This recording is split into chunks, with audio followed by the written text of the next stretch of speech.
Ouais, je commence. Allez, on commence, mais c'est un peu vache, mais on commence. C'est moi qui suis en retard, en fait. Donc, ok. Donc, en fait, on est au milieu du spot, en fait, donc voilà, on a passé le plaisir, honnêtement, je n'ai pas non plus préparé ni rien, mais bon, on verra bien, c'est pas grave. Donc, en spot, parce que, enfin, donc on est dans ce spot Artema, donc ça veut dire on est Dave Gimel à Moudalef, dans le spot, vas-y voir ma triche, je vais arriver.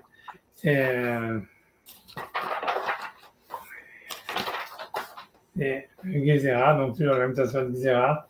Et donc il y a Artema, ça serait en fait c'est 2, 4, 6, 8, 10 à peu près, je pense, dixième ligne dans les lignes moyennes de Tosfot en partant du haut.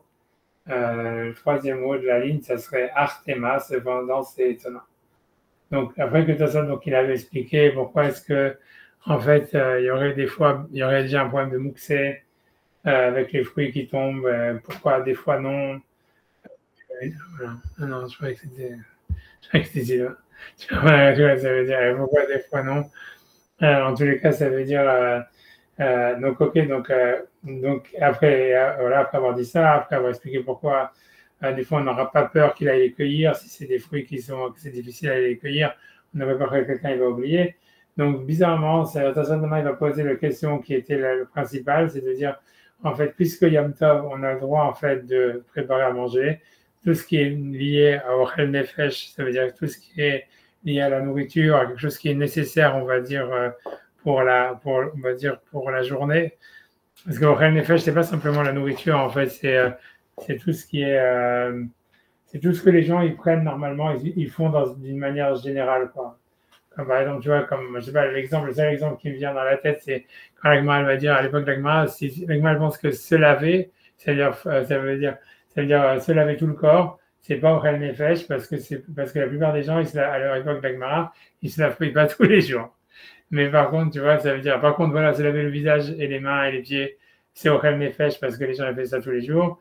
Et moi, elle va dire aussi que, par exemple, tu vois, à l'époque, ils faisaient de la sudation, donc ils avaient je sais pas, du sauna ou je sais pas quoi, du hammam, je sais pas.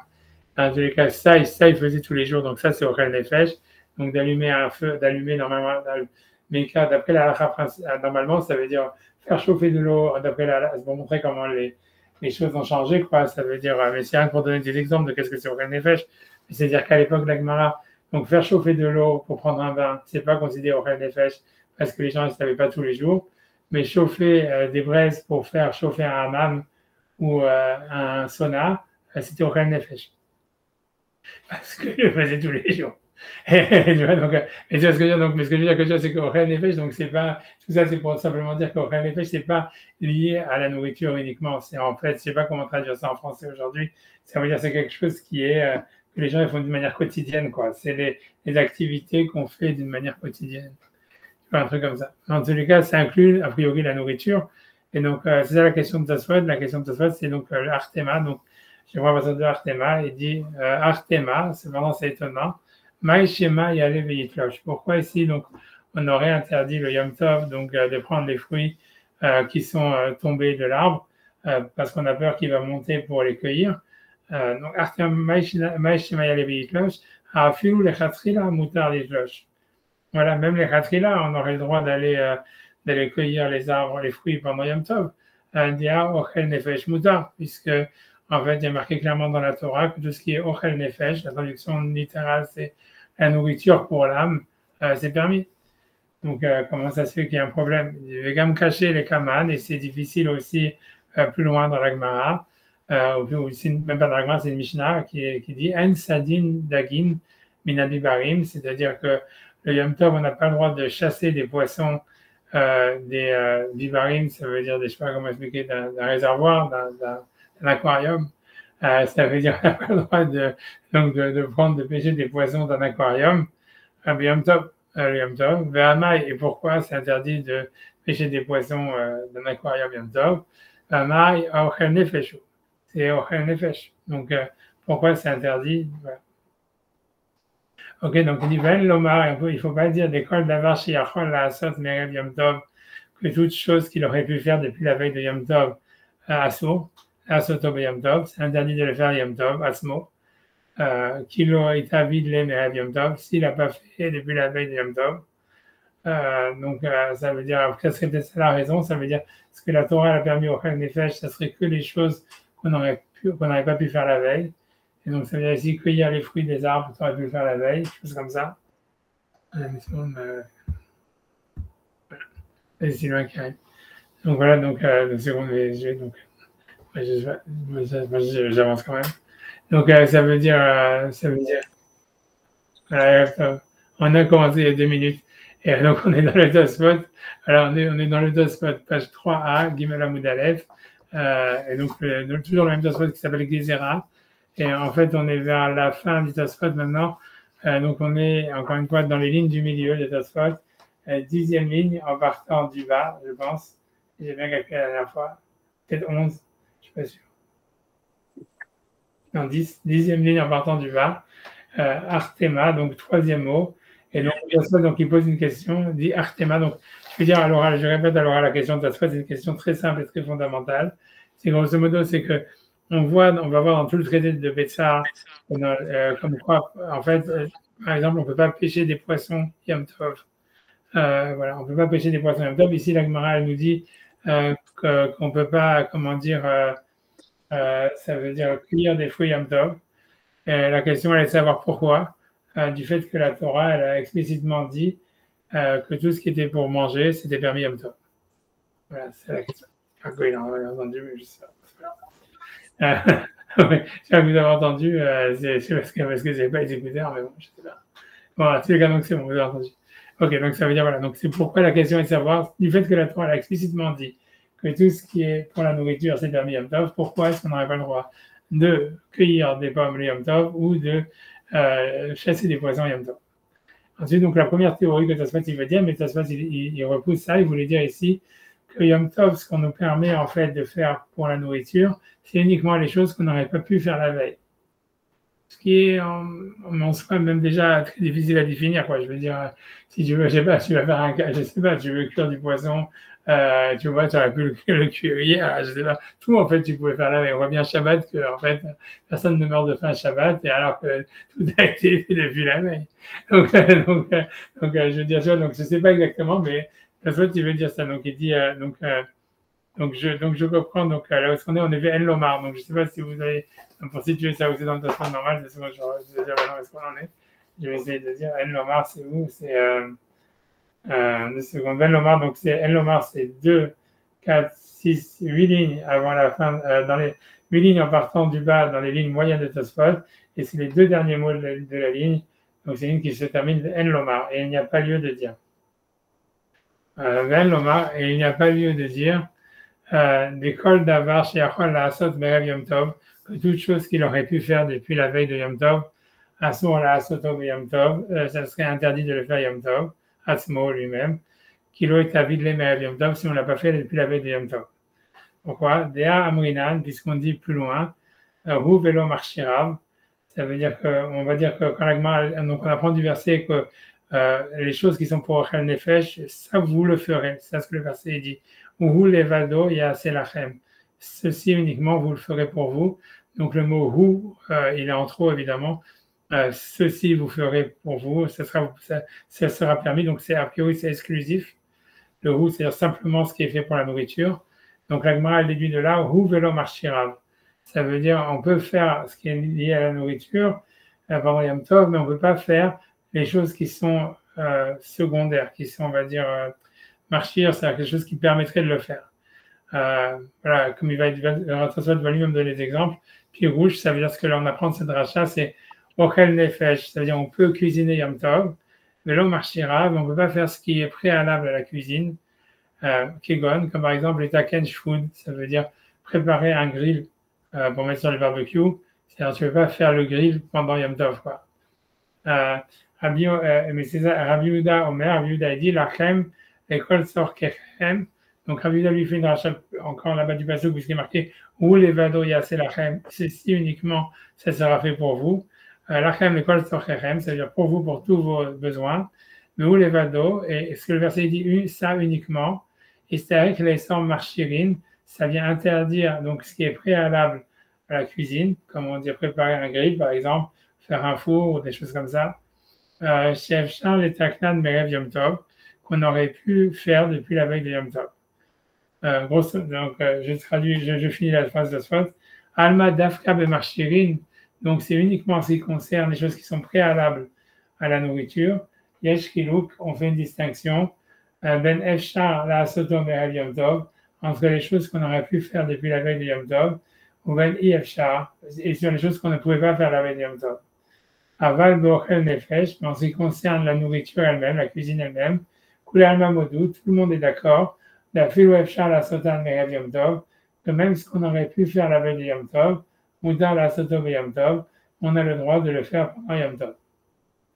Donc, grosso modo, ce qui veut dire, c'est que, en fait, c'est vrai, donc il y a une exclusion des. Ça veut dire, grosso modo, ce qui veut dire, c'est qu'il y a une discussion à savoir entre les auteurs de la Mishnah. Tout le monde est d'accord qu'on peut cuisiner Yom Tov, mais il y a une discussion entre les auteurs de la Mishnah. Est-ce que ce qui est préalable à la cuisine, par exemple, voilà, faire un grill, ou même, je ne sais pas, tailler un couteau, voilà, pendant Yom Tov. Donc, c'est quelque chose qui n'est pas de la cuisine elle-même, mais c'est quelque chose qui prépare la cuisine, quoi, qui est avant la cuisine. Est-ce que c'est permis de le faire Yom Tov? Donc, il y en a qui disent que c'est entièrement interdit quoi qu'il arrive. Ça veut dire, voilà. Et il y en a qui disent que si jamais tu ne pouvais pas le faire la veille, tu peux le faire Yom Tov. C'est l'avis de Rabbi Yehuda. Donc, il y a une marloquette. Est-ce que ça s'appelle marcher au Ochel Nefesh? Ça veut dire ce qui n'est pas de la nourriture elle-même, mais quelque chose qui serait une étape avant. Alors, tu vois, c'est difficile parce que, par exemple, à l'époque, on voit bien, dans l'époque, on va le voir dans toute la massacre de Betsa, que ça peut s'appeler aussi la massacre des barbecues, parce qu'ils passaient leur journée à faire des barbecues, quoi, comme en Israël aujourd'hui. Mais ça veut dire donc, par exemple, tu vois, ça veut dire, je vais dire, voilà, ok, par exemple, pourquoi, par exemple, comment on a préparé les charbons, tu vois, du barbecue, ça, d'après tout le monde, on va voir que c'est permis, quoi. Ça s'appelle pas marcher au Nefesh. Je sais pas pourquoi, tu vois, on n'appelle pas ça aussi quelque chose qui est marché au Nefesh. Ça, tout le monde. Alors, je sais pas, mais c'est pas notre sujet. Mais c'est-à-dire qu'en fait, c'est sûr que c'est difficile à comprendre. Qu'est-ce qu'on appelle un marchir, c'est-à-dire quelque chose qui serait préalable à la cuisine et quelque chose qui s'appelle déjà de la cuisine, quoi. Mais ça veut dire, en tous les cas, la Gemara, elle va dire ça. Elle va dire, par exemple, faire un grill. Ça veut dire prendre un marteau et faire un grill qu'on va mettre sur le barbecue. Ça, c'est marcher au Nefesh. Et donc, ça serait interdit ou ça serait permis que si on n'avait pas pu le faire la veille, selon certains. Mais par contre, préparer des charbons ou des choses comme ça s'appelle Ochel Nefesh et on peut le faire Yom Tov d'après tout le monde. Donc, je ne sais pas où est la ligne, je ne sais pas comment. Je pense que quand on y arrivera, on regardera. Mais en tous les cas, ce que ça veut dire, c'est qu'on voit bien que ce qui est de la nourriture à l'état pur, c'est sûr que même si on pouvait le faire la veille, on peut le faire Yom Tov. Donc, ici, cueillir un fruit d'un arbre, a priori, c'est un truc direct, quoi. C'est pas quelque chose qui est préalable à la cuisine, quoi. A priori, c'est de la cuisine. C'est-à-dire, c'est quelque chose que comme tu peux manger la pomme tout crue ou même les carottes, parce qu'il parlait des carottes, des navets et tout ça. Donc, a priori, ça tu vas pas. Donc, c'est quelque chose qui peut directement être mangé. Donc, c'est pour ça que c'est du Ochel Nefesh direct. Donc, il ne voit pas pourquoi ça serait interdit. La même chose avec le poisson, pêcher le poisson. Ok, la même chose, a priori, ça veut dire. Encore une fois, je ne sais pas comment est-ce qu'on fait pourquoi est-ce que Tosfot il appelle pas ça quelque chose qui est préparable à, tu vois, encore une fois, est-ce que tu peux manger du poisson cru? À leur époque, ils ne mangeaient pas le poisson cru. Je sais pas, en fait, tu vois, Tosfot, il a compris d'une manière évidente que pêcher un poisson, par exemple, ça s'appelle Ochel Nefesh, ça veut dire de la cuisine, on va appeler ça comme ça, et pas quelque chose qui est préalable à la cuisine. Je ne sais pas pourquoi, tu vois. Ça veut dire, tu vois, je sais pas. C'est comme la shrita, c'est-à-dire que tu peux tuer une bête, donc c'est a priori voilà, c'est ça, la première étape avant la consommation, quoi. C'est ça. Et donc je sais pas pourquoi. Par exemple, tu vois, la shrita, ça s'appelle pas, tout le monde permet, comme tu vois, ça veut dire, ça s'appelle pas marcher, parce que même si j'aurais pu le faire la veille, c'est permis de le faire Yom Tov, parce que c'est pas marcher au Ochel Nefesh, c'est Ochel Nefesh. C'est de la cuisine, je sais pas, donc je pense que le mot cuisine, il est mauvais, quoi, mais encore une fois, je sais pas pourquoi ça s'appelle être déjà directement du Ochel Nefesh, et pourquoi faire un grill ou préparer des couteaux, ça s'appelle marcher au Ochel Nefesh, et c'est pas permis, tu vois, depuis la veille, quoi. Je sais pas, tu vois, c'est ça, je sais pas. C'est ustensile, c'est tout ce qui est ustensile, non? Ouais, peut-être, ça serait ça, ouais. Donc, ça serait sur l'objet, quoi. Ça dépendrait de l'objet, quoi. C'est-à-dire, tout ce qui est, mais pourquoi leur faire Pourquoi mettre les charbons sur le barbecue, ça s'appelle Ochel Nefesh? Les charbons, c'est inconsommable. Ok, mais ouais, mais ok, d'accord, c'est inconsommable, mais ça veut dire quand tu n'as pas encore mis le poisson dessus, ni les steaks, ni rien, tu vois ce que je veux dire? Ça veut dire, au moment où tu fais ça, tu aurais pu le faire depuis Yom Tov, depuis la veille de Yom Tov, tu vois, je sais pas, tu vois, ça, tu vois, je sais pas, tu vois, ça veut dire, je sais pas, je sais, ouais, tu veux dire, à leur époque, tu ne peux pas le faire la veille. On n'a pas l'impression. Le barbecue, tu sais que tu vas l'utiliser, mais le charbon que tu mets dedans, tu sais pas combien, si tu as des invités ou si tu as des machins, enfin, si une raison X ou Y, tu vas en mettre plus ou moins, donc c'est pas un truc que tu peux préparer réellement à l'avance, quoi. Enfin, je sais pas, je vois ça comme ça. Ouais, mais j'ai pas l'impression que c'est ça la permis. Je pense que c'est permis, même si tu peux, je pense, hein, si mes souvenirs sont bons, que c'est permis au cross the board, quoi. Ça veut dire, même si tu veux le préparer la veille, ça s'appelle au Nefesh, quoi. Tu vois, c'est comme, tu vois, mettre du bois, c'est là, et après, il y a un problème de mouxé si jamais c'était pas préparé la veille, tu vois, mais c'est tout, quoi. C'est pas que, tu vois, qu'il y a une mélacha dedans, quoi. Le poisson, tu peux pas aller le pêcher, tu peux que le prendre dans un bac ou déjà prêt. Oui, et ça, c'est interdit aussi, tu comprends? La Mishnah, elle te dit que même, ça, la Mishnah, elle dit que à leur époque, si tu veux, c'est comme, on te raconte des histoires avec les Ashkenazim qui faisaient grandir les carpes dans les baignoires. Tu vois, ça veut dire, ouais, mais c'est ça, quoi, ça veut dire, à l'époque, c'est comme ça qu'ils faisaient, ils avaient des bassins ou des trucs et tu faisais grandir les carpes dedans. Ouais. Et tu vois, mais c'est ça, et ça, c'est interdit. C'est un yom tov, t'as pas le droit de la pêcher, quoi. Ça veut dire, il faut que tu pêches la carpe ou quel que soit le poisson, même dans un aquarium. C'est pour ça, Bibarim, c'est un petit machin, hein.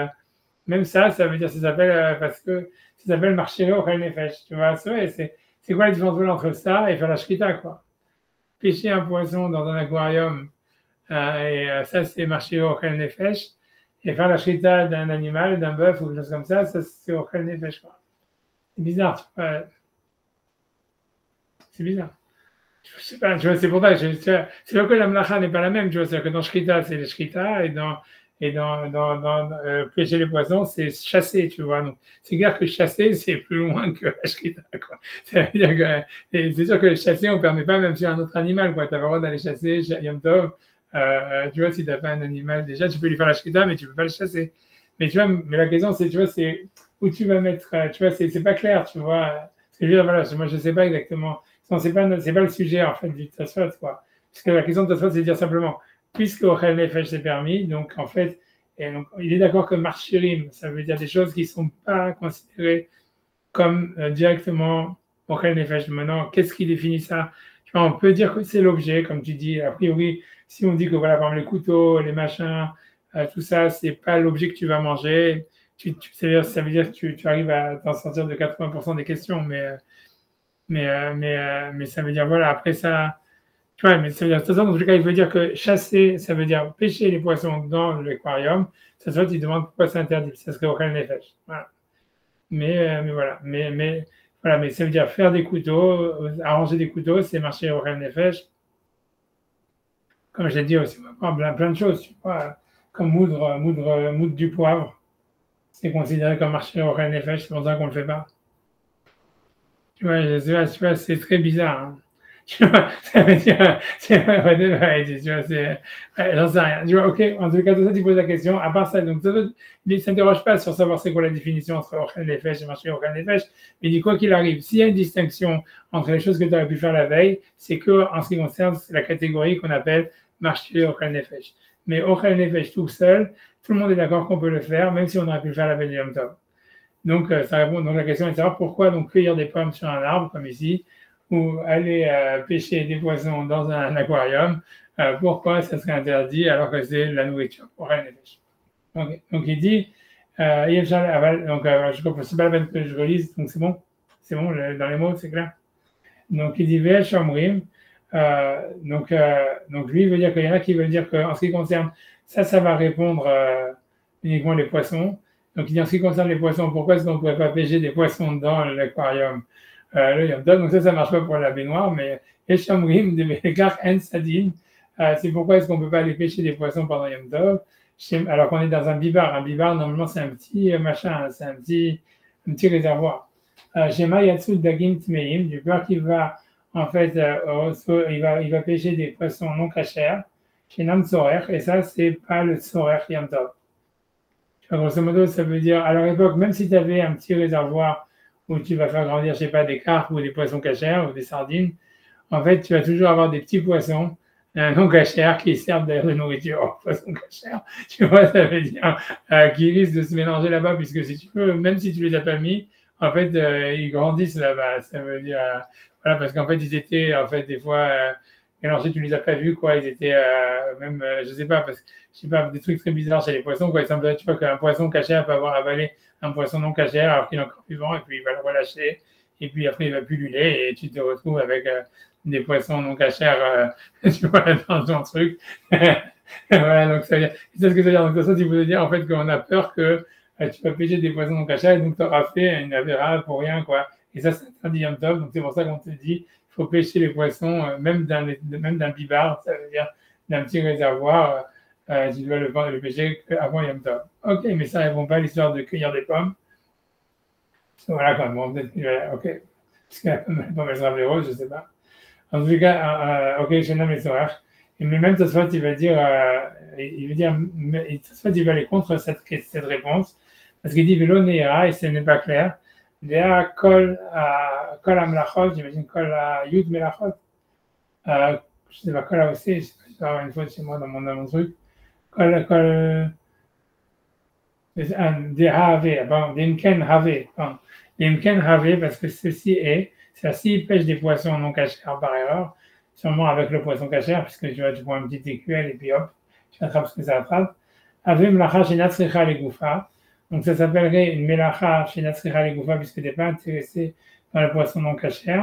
Des mouteret. Et d'après la Torah, en tous les cas, selon certains avis, quoi, ça serait permis, quoi. Donc il n'y aurait pas de problème. Même si tu vas pêcher par erreur des poissons non cachers, tu les relâches.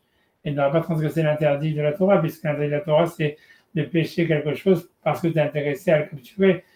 Donc, c'est une melacha shatzira legoufa, et donc, c'est ça la cause de l'interdit. Donc, c'est pour ça, donc, ici, on cite encore c'est la deuxième fois où on a un nom d'une ville française qui apparaît. Avant, on avait Rabbi Eliezer Mimetz. Rabbi Eliezer de Metz, ici, on a Rabbi Netanel Mikinon, le Chinon, comme le château Chinon. Donc, ça veut dire, donc, Rabbi Netanel Mikinon, Michinon, qui dit, donc lui, il dit que, Ken Pesh Rabbi Netanel Mikinon, de Yerushalmi, Yesh, donc, il dit qu'il y a une dracha dans Yerushalmi, où il est marqué, Achasher Yachel Echol Nefesh. Donc, quand il y a la passage qui nous parle de ce qu'on a le droit de cuisiner, de faire tout ce qui est lié à la nourriture pour Yom Tov, tout ce qui sera mangé pour toutes les âmes. Dans la suite du verset, il est marqué, Vessam Yekle, Ushmartem et Amatzot. En fait, le passouk d'après, il nous parle, puisque c'est marqué en sujet de Pessah, et là-bas, il est marqué, vous garderez les matzot. Alors, et donc, on déduit de là, les Yerushalmi déduit de là, Otam lachot chez Shimur vaelach, mutarot. Ça veut dire, c'est les melachot qui sont à partir du moment où ça doit être gardé. Encore une fois, maintenant, c'est la question, quand est-ce qu'on doit garder les matzot? En tout cas, ça veut dire les choses, ça veut dire, les melachot qui sont à partir du moment où on doit garder les matzot qui sont permis. Et Tosfot là, il dit un ridouche, parce qu'aujourd'hui on ne fait pas ça, des nous melisha, ça veut dire que Tosfot lui pense que la mitzvah des matzot shmurot, c'est à partir du pétrissage. C'est une super grande coula, parce que les matzot shmurot que nous on a dans les magasins, c'est Pessah chénique chez nous encore, donc ça veut dire, c'est les matzot shmurot que nous on a, c'est des matzot qui sont gardés depuis la cueillette, depuis la ketzira, depuis le moment de la, comment on appelle ça, où ils sont récoltés, quoi. Donc, bref, parce que c'est une marloquette, et selon ça, ça voudrait dire que, tu vois, ça répondrait pas à la question de toi, ça voudrait dire que depuis la cueillette, depuis comment on appelle la récolte, quoi, en fait, déjà, on pourrait faire Yom Tov, quoi. Tout ce qui serait interdit, ça serait de couper les gerbes, même la chimère, même si ça, c'est, à partir du moment où ils sont coupés en gerbes, ça serait en fait permis, quoi. Bon, on sait que c'est pas vrai, donc, en tout cas, c'est Tosfot, lui, il est obligé d'avancer un autre ridouche, c'est-à-dire que les matzot shmurot, c'est à partir du moment du pétrissage on sait que c'est la vie de plein de rishonim. Et donc, lui veut dire en fait que donc, les melachot, comme donc, il y a cette juxtaposition entre Ushmartem et Tamatzot, et le pasuk d'avant qui disait et vous ferez tout ce qui est pour la nourriture, vous pouvez faire pendant Yom Tov. Donc, comme il y a une juxtaposition entre ces deux pasuk, donc le Talmud Yerushalmi, il voudrait dire que les melachot qui sont permises d'après la Torah à faire Yom Tov en ce qui concerne la nourriture, c'est ce qui est à partir de la lisha, à partir de pétrissage. Et donc, ça voudrait dire que comme, en fait, quand tu fais le listing des melachot, par exemple, tu vois la Ketzira, ou bien tu vois Tolesh, le fait de cueillir des pommes, quoi, c'est ça ce qui intéressait Tosfot. Donc ça, c'est des melachot qui sont avant le pétrissage, puisque ça enlève aussi. Le pétrissage, c'est très à la fin de la melacha, quoi. C'est le pétrissage, après il y a le four, quoi. C'est tout ce qui est permis. Mais ça veut dire tout ce qui est avant, comme tamiser la farine, tout ça, aussi moudre la farine, tout ça, ça serait interdit d'après Tosfot, a priori de la Torah, a priori, ce qui semble dire que c'est la source d'un pasouk, tu vois. Donc ça veut dire qu'en fait, a priori de Tosfot, on a l'impression que c'est Midoraita, ça veut dire qu'il y en a des Rishonim qui pensent comme ça. Le Midoraita, ça veut dire il y a un interdit, même si la Torah elle a permis tout ce qui est pour le travail, tout ce qui est pour la nourriture, ça serait qu'à partir du pétrissage, mais pas les melachot qui sont avant. Donc ça expliquerait pourquoi, en fait, maintenant, je ne sais pas comment tu situes le fait de chasser là-dedans, puisque ça n'a rien à voir avec le pain.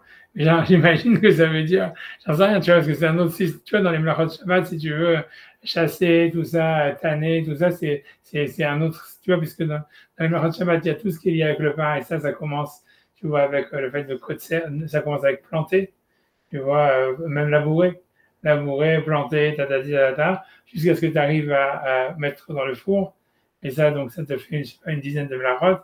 Mais après ça, quand tu arrives sur la shrita, tous ces machins-là, chasser, shrita, tanner, et tout ça, salé, tout ça, en fait, c'est un autre corps, si tu veux, c'est un autre, dans les melachot Shabbat, dans la Mishnah, c'est un autre, tu vois, ça reprend zéro, quoi. Ça veut dire, donc je sais pas où, tu vois, ça veut dire comment est-ce que ça va t'aider pour interdire, par exemple, de pêcher des poissons Yom Tov, quoi. Parce que je vois pas le rapport entre le pétrissage et le fait de, tu vois, j'en sais rien. Tu vois, non, tu vois, en tous les cas, ouais, il a ramené ses Ushami. Tu vois, ça veut dire, donc ça veut dire, tu vois, c'est ce qui veut dire. Donc je dis dans les Ça mots. marche pour les pommes. Ça marche bien pour les pommes. Parce que Ça répond à la question minimale de Tosfot qui était sur les pommes, tu vois. Mais tu vois, le truc de tout ça, c'est que ça te montre qu'en fait, c'est un super grand vide juridique, quoi. C'est-à-dire que c'est super étonnant que, tu vois, ça veut dire, voilà, dans la Torah, il est marqué, tu peux, tout ce qui est pour la cuisine, tu peux faire Yom Tov. Et puis quand tu lis les Mishnayot et tout ça, tu vois bien que quand tu vas dans Massacre de Betsa, tu vas avoir plein de choses qui sont pour la nourriture, qui sont interdites Yom Tov.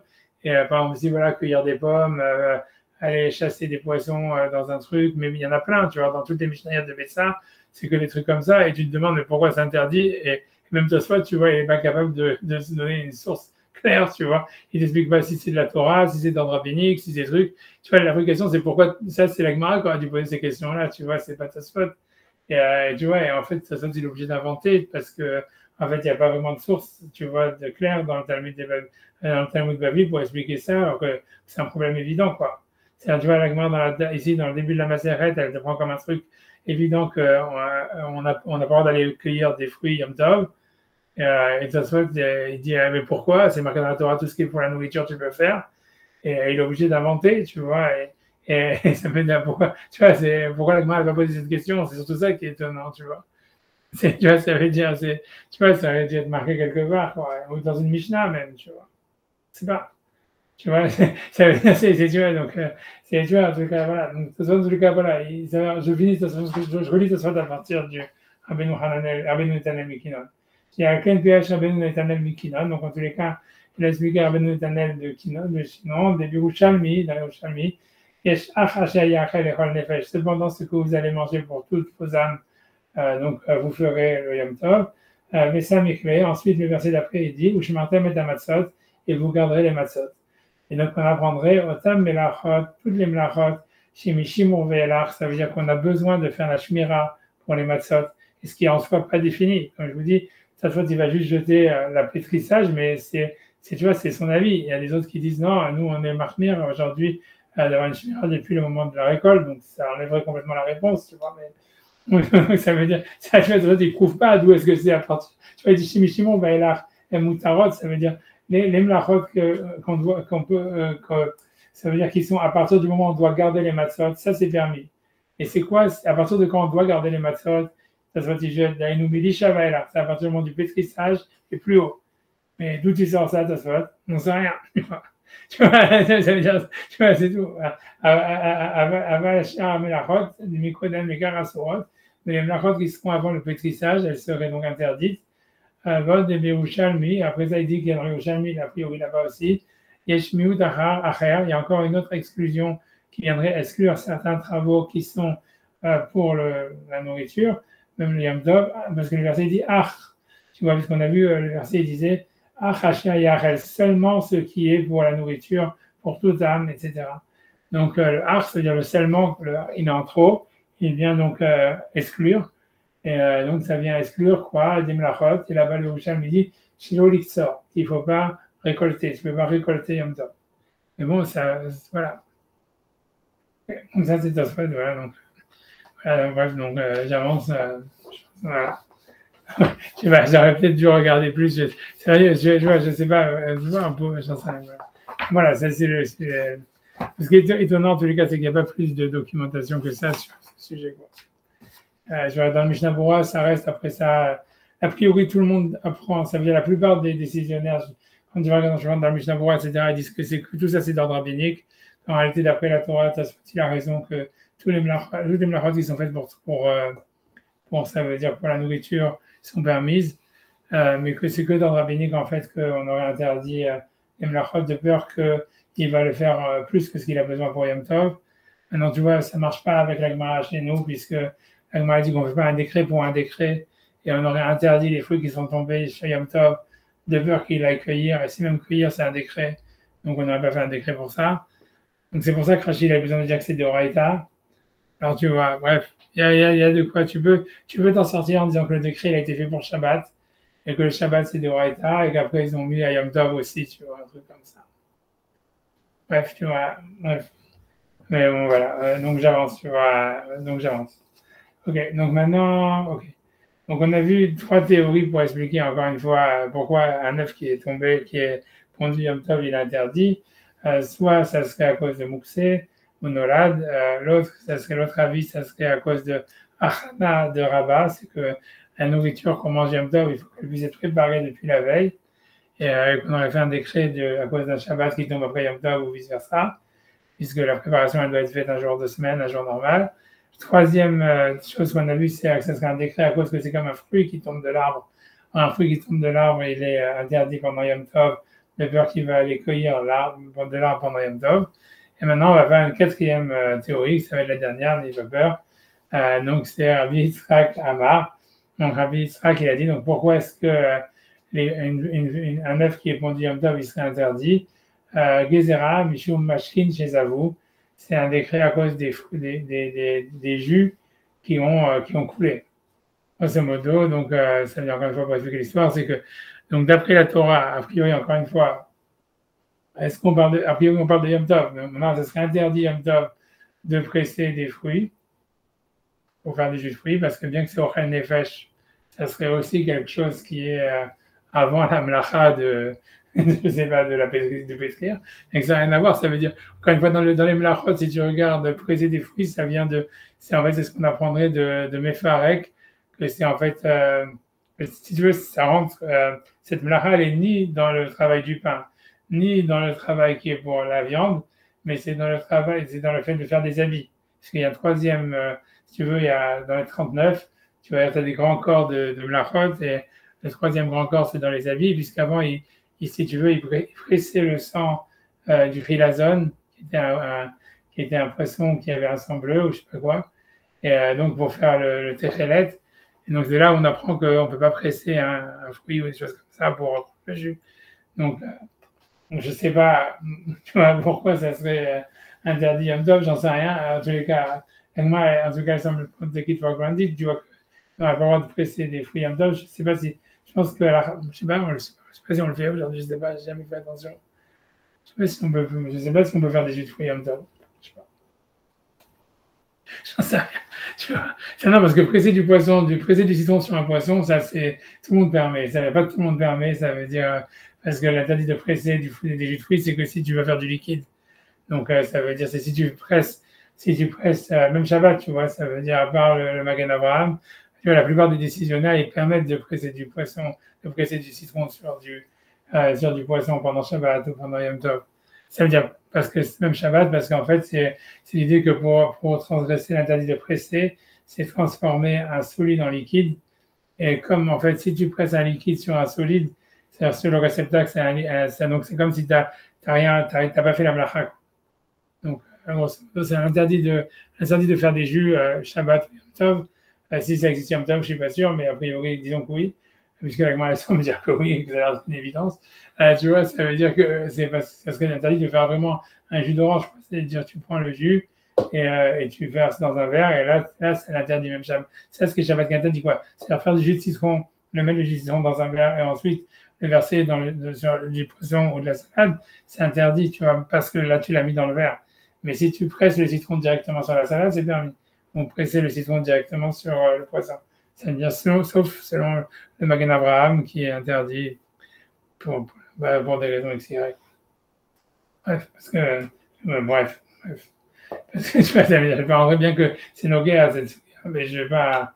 C'est Nogué à la souga, on va devoir peut-être rentrer dans mon verre, mais parce que tu vois, l'idée c'est que, parce que d'après a priori, ça veut dire, d'après pas mal d'avis, et ça ne va pas marcher tellement avec notre souga, mais ça veut dire en fait l'interdit de presser les fruits des Oraïta, le Shabbat en tout cas, ou le Yom Tov, c'est le Yom Tov, c'est que sur les fruits qu'on a l'habitude de faire c'est que le vin en fait. C'est le vin et je sais plus quoi, et les olives. C'est que pour faire de l'huile et faire du vin. Parce que c'est ça ce qui est mentionné dans le Passouk, et dans la Torah qu'on fait du jus, et tout le reste c'est que dans le rabbinique. C'est pour ça en fait que le citron, comme c'est que dans le rabbinique, c'est pour ça qu'on permet de le faire sur un solide. Parce que même si tu le faisais par erreur dans un verre, c'est que dans le rabbinique. Et si tu veux, le Magen Avraham, lui, pense que même le citron, comme maintenant, ça veut dire, le Magen Avraham, il pense que tout fruit, que la majorité de son utilisation, c'est du jus, c'est comme le vin et l'huile d'olive. Tu vois, ça veut dire que. Et donc, ça devient des oraïta, et donc c'est pour ça que lui, il dit qu'on ne peut pas faire ça avec du citron. Bref, tu vois, bon, c'est pas vraiment. Ils n'en savent rien, parce que. Bon, on verra si ça revient dans notre sujet ici. En tout cas, ici, la Gemara, elle a compris d'une manière nette que c'est pour une raison ou pour une autre, c'est interdit de presser des jus de fruits, de faire des jus de fruits Yom Tov. Et donc, à cause de ça, donc il y a eu un décret qui a été fait. Ça veut dire que si jamais, parce qu'à leur époque, ils avaient des fruits, même comme, je ne sais pas s'il y en a qui se rappellent encore, mais il y a eu une période où les fruits étaient juteux. Et tu vois, je ne sais pas, peut-être qu'en Israël, c'est encore comme ça. Et ça veut dire que donc, si tu laissais, en fait, je ne sais pas, par exemple, des raisins simplement si tu veux, dans un bol ou dans un truc comme ça, le poids des raisins eux-mêmes, tu vois, si tu les laissais un petit peu, en fait, ils éclataient et il y avait du jus qui sortait, quoi. Donc, tu avais du jus, ça s'appelle mashkin chez vous. Ça veut dire à l'époque de la Gemara, c'était courant, quoi. Ça veut dire que, ouais, les fruits, mais je dis, en fait, c'est vrai, moi, je me rappelle qu'avant, aujourd'hui, on a des fruits qui sont durs comme je sais pas quoi, qui ont une texture très étrange, mais ça veut dire à l'époque, il y a eu une période où il y avait des fruits juteux. Et donc, en fait, ça veut dire, donc à l'époque de la Gemara, c'était fréquent. Donc, en fait, si tu mettais, en fait, les fruits dans une sorte de panier, même sans les presser, le poids même, si tu veux, des fruits, il faisait qu'en fait, tu pouvais avoir du jus qui sort et tu récoltais du jus par en bas, quoi. Et donc ça, c'était interdit. Donc ça, c'était d'après la Torah, c'est permis de le faire Shabbat, puisqu'en fait, voilà, tu fais pas l'action de presser. Mais les Chachamim, ils ont interdit ça. Ça s'appelle mashkin chez vous. Ils ont interdit, voilà, de mettre des fruits comme ça, ça veut dire, je sais pas quoi, à macérer de telle manière à ce que le jus, il sorte par si tu veux, à cause du poids même des fruits et du fait qu'ils sont trop mûrs, et parce que de peur que tu vas venir à les presser. Donc, s'il y a du jus qui sort comme ça, le jus qui sort de ces fruits qui seraient tombés, qui seraient créés comme ça, même par inadvertance, il faut le jeter, il est mouxé, ou en tout cas, il faut le jeter. Il ne faut pas le boire. Voilà, pendant Shabbat, Yom Tov. Et donc, Rav Yitzhak, il veut dire que, en fait, un œuf qui est pondu, c'est la même chose. C'est comme voilà, je sais pas, quelque chose comme si, donc tu mets des fruits à macérer donc il y a du jus qui sort. Là aussi, il y aurait tu vois, tu mets la poule, je sais pas, il y a un œuf qui est sorti. Donc, c'est comme du jus qui est sorti de la poule. Et donc, à cause de ça, de la même manière qu'on a interdit donc, du jus qui sort du fruit Shabbat Yom Tov de peur qu'il va les presser, donc on aurait interdit aussi un œuf qui sort d'une poule. Je sais pas, j'ai peur qu'il va la presser, j'en sais rien, mais comme on a vu, donc même si la raison de la takana n'est pas existante, ça serait inclus dans la takana. Donc c'est ça ce qu'il dit donc Rabbi Yitzhak. Donc je reprends avec Mahal, dit Rabbi Yitzhak il dit c'est un décret Mishum Mashkin chez vous. à cause donc des boissons, des jus qui coulent, qui sont les zav qui se sont écoulés, donc comme dans le zav de la Torah, c'est un écoulement, donc ils s'écoulent d'eux-mêmes, comme je vous ai expliqué, ça veut dire qu'on pouvait les mettre de telle manière à ce que par pression uniquement le jus il tombe, et ça c'était interdit d'ordre rabbinique de peur qu'il les presse. Ensuite, donc il dit Amarle Abaye, donc Abaye lui a dit Mashkin chez Zavou, pourquoi est-ce que les boissons qui sont coulées Tamamai, pourquoi est-ce qu'ils sont interdits Shabbat et Yom Tov? Xera chez Maïsrod, c'est un décret de beurre qui va les presser, donc qui va faire un jus d'orange voilà, directement, mais c'est qu'un décret. Donc on a la même question que tout à l'heure. Ingoufa Gezera, donc ces liquides qui s'écoulent donc des fruits, c'est en soi interdit que dans le rabbinique, de beurre qui va les presser. Vanan Nikou, mais nous on va se lever, Venixor Xera Xera. On va faire un décret au décret en interdisant l'œuf qui est tombé de la poule. Et là, ma réponse que tout à l'heure, Kula Hadak Zeraï, ça veut dire c'est un seul décret. Et donc, maintenant, pourquoi c'est un seul décret, j'en sais rien, on va voir ce que Rachid veut dire. On va voir ce qu'il veut dire. donc puisqu'a priori, ça déclare que tu vas presser une poule pour sortir un œuf dedans. Mais bon, donc je ne sais pas, non. On va voir ce qu'il va dire. Donc il dit donc, ok. Donc Mishum Shmashkin chez vous, donc je suis dans Rachid, la première petite ligne de Rachid. Bon, c'est vrai. Voilà, Mishum Mashkin chez vous, donc à cause des liquides qui se sont écoulés. Donc il dit des Kaimalan Asurin les Bobayom, parce que donc la halakha est donc pendant la journée de Shabbat, on ne peut pas les utiliser, donc il ne faut pas les jeter, tu n'es pas obligé de les jeter, mais en tous les cas, tu ne peux pas les boire ou les utiliser Shabbat. Kedetnan, comme c'est marqué dans la Mishnah, dans Shabbat. Si jamais donc il y a du jus qui est sorti directement des fruits sans qu'on ait besoin de les presser, à Sourine, ils sont interdits pendant Shabbat. Donc je vais dire la même chose, je vais dire Ubetsanami et un œuf aussi. Damia Léou, ça ressemble à ces jus qui sont écoulés d'eux-mêmes chez Zavou, parce que c'est un écoulement. Mais Yatsat Mimakom Shaita Bloua, elle est sortie de l'endroit où elle était avalée, où elle était, comprimée. Donc voilà. Ok. Donc, Zalakma dit Shema Isrod, c'est de peur en fait qui va essorer donc ces fruits. Ça veut dire on interdit ce jus de fruits qui sort tout seul de peur qu'il va lui-même l'essorer, c'est-à-dire le presser, et ça s'interdit Shabbat Midoraita. Donc maintenant pour Yom Tov, on va voir. En tout cas, Rachid dit sans me dire. Mais donc il explique Shema Isrod de peur qu'il va presser les fruits. Il dit Vesrita Tferot, et donc le fait d'essorer des fruits, Tolda des Dash. Okay, donc lui il dit que ça serait une tolda de dash, donc ça veut dire donc comme vanner. Donc là au moins tu gagnes ça veut dire avec ta soit tu gagnes. Si tu dis que c'est comme parce que quand c'est pas vanner, c'est quand tu bats le blé, pardon, c'est battre le blé. C'est quand tu bats le blé, en fait tu sors les graines de l'écosse. Donc ici quand tu vas donc c'est ça. Donc quand tu vas presser un fruit, en fait c'est comme tu sors le jus qu'il y a dans dans l'Écosse, quoi, donc ça serait dash. Donc ça c'est bien parce que ça nous permettrait de comprendre après Tosfot pourquoi ça serait interdit parce que c'est avant, là ça le met dans le chemin du pain et c'est avant la pétrissage, donc ça serait parmi les travaux interdits Yom Tov, voilà. Donc c'est une soldat des dash, c'est une soldat de dash, oui. Chez Mefarkan Mitor Zag chez la haine, c'est-à-dire il sépare en fait le grain de l'Écosse, du mitor de l'intérieur du zag, là serait l'Écosse dans lequel le grain il est dedans. Mefarek, Dvoa, donc Mefarek, ça veut dire, je sais pas comment dire, des articules, tu vois, un Perek c'est une articulation, Mefarek ça veut dire il dégage, il dégage, Tevoa ça veut dire la graine, Mikashela de la paille qui est de sa paille. Ok, et donc ça serait pour ça que c'est interdit Yom Tov. En tout cas, Melagmar demande, mais ça c'est déjà un décret. Alors pourquoi est-ce qu'on va faire un décret sur un décret d'interdire l'œuf qui sort de la poule à cause du jus qui sort des fruits directement? Il m'a dit Khadak Zeraï, c'est un seul décret, que des frichites, comme j'expliquais plus haut. Que chez Gazmo à la machine, quand ils ont fait le décret sur les boissons qui sortent ça veut dire des fruits, chez Zavou, Avbetsa et Mashma, même l'œuf, il était inclus.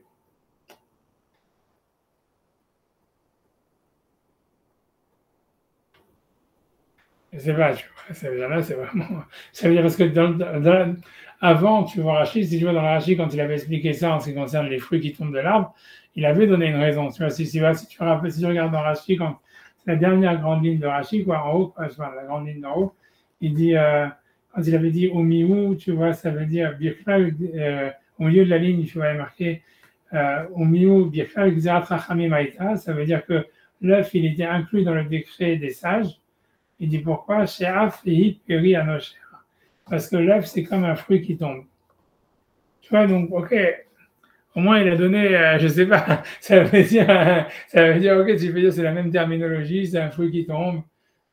Ok, mais là, je sais même pas, tu vois, qu'est-ce qu'il veut dire? Là, il dit en quoi ça veut dire un œuf, c'est du jus qui sort d'un fruit, tu vois, je veux dire.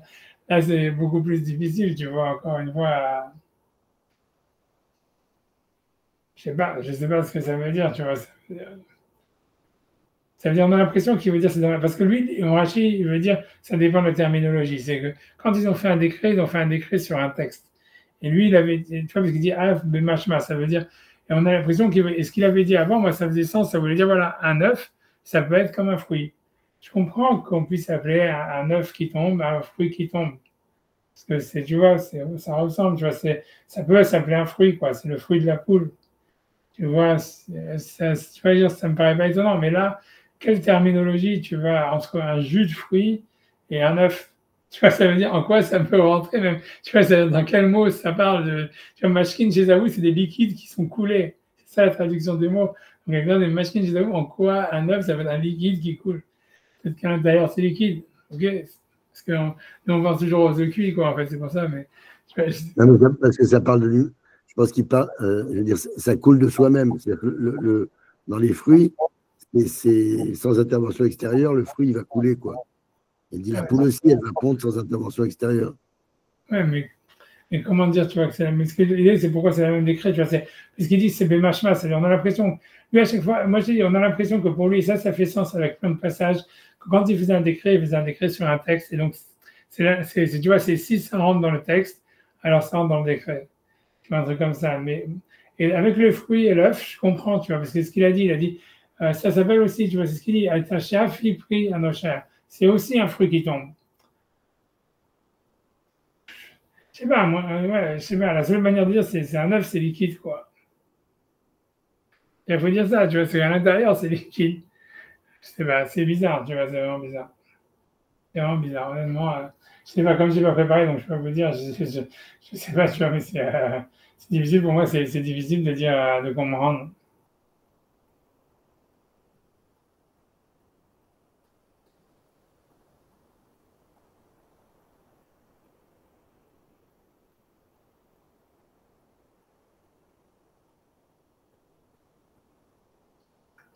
Ah,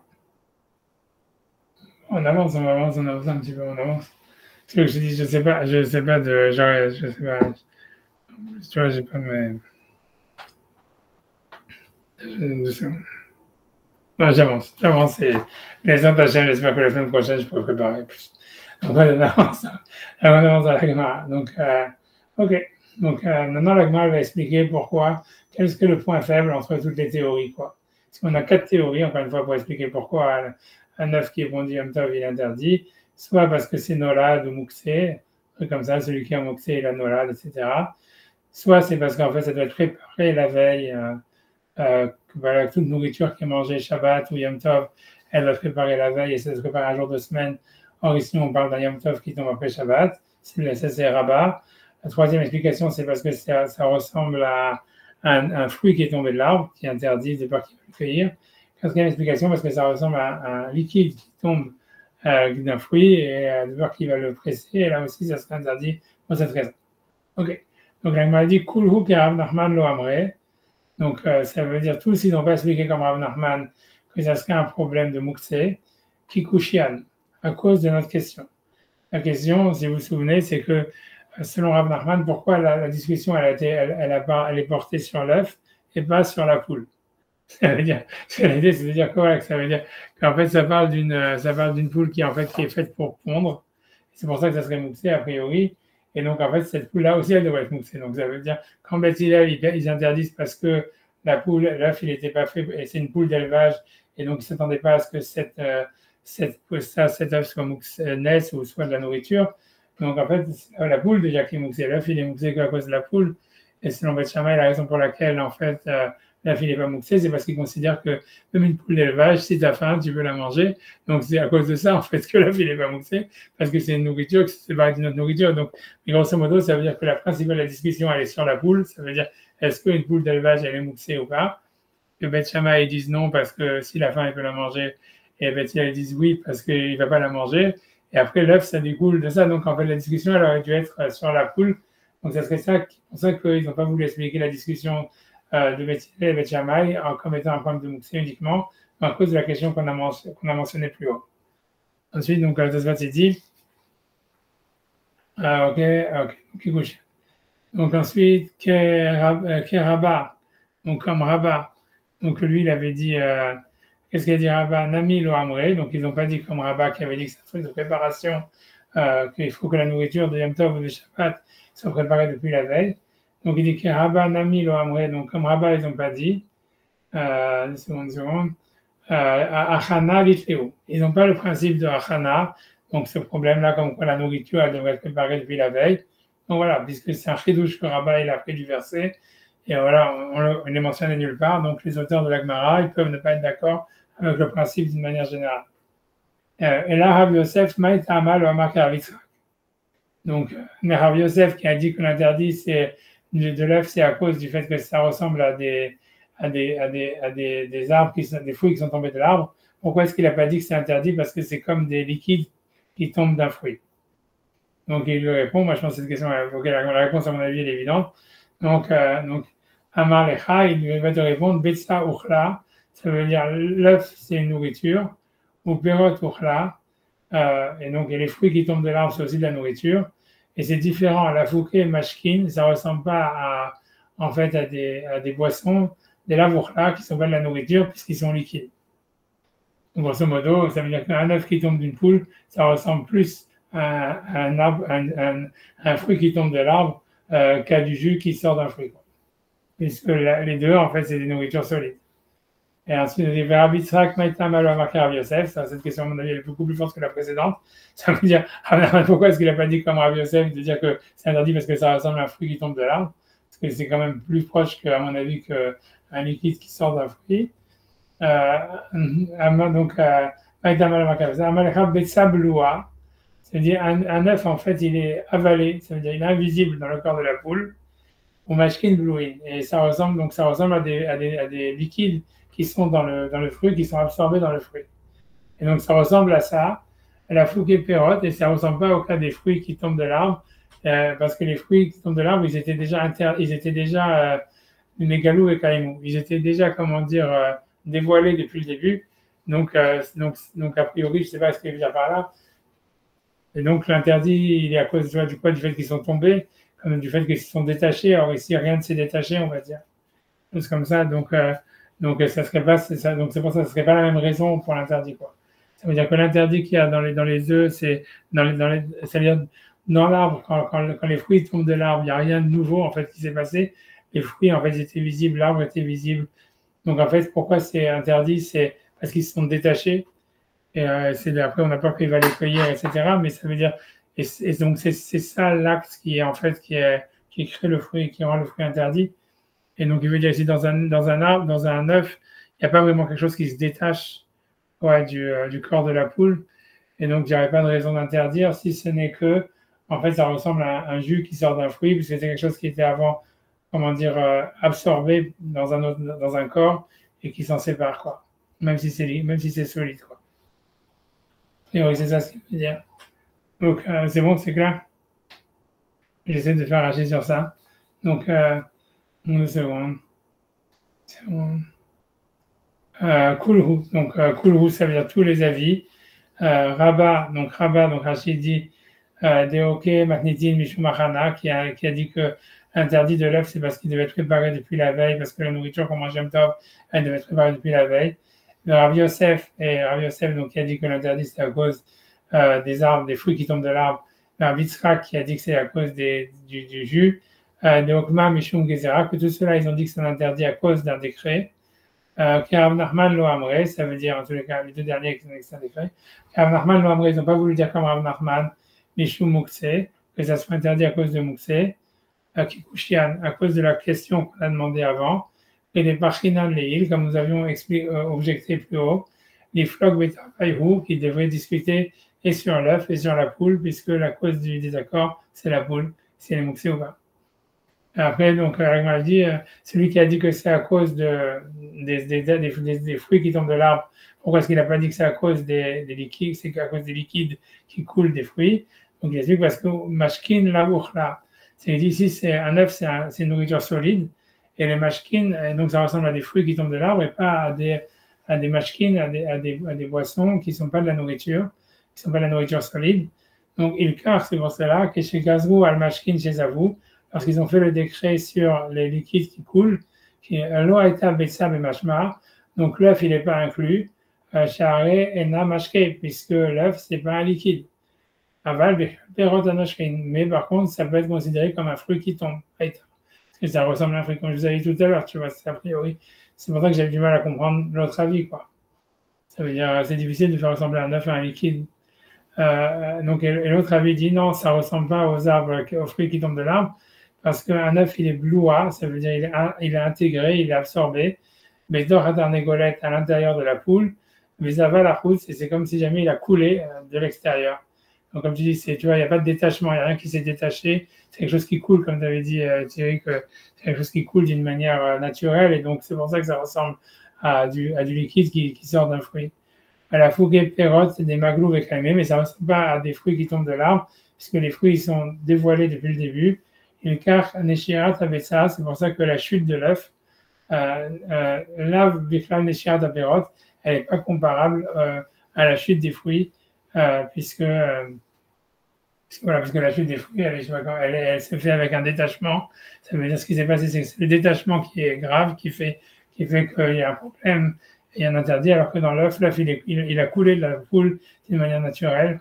Donc c'est pour ça que si ça ressemble à quelque chose, ça ressemble à un jus qui sort du fruit, voilà, et pas un fruit qui tombe de là. Voilà. Je vais arrêter là. Ok. J'espère que la prochaine fois, préparer un petit peu plus pour essayer de voir un peu plus clair et peut-être de regarder un peu de la route.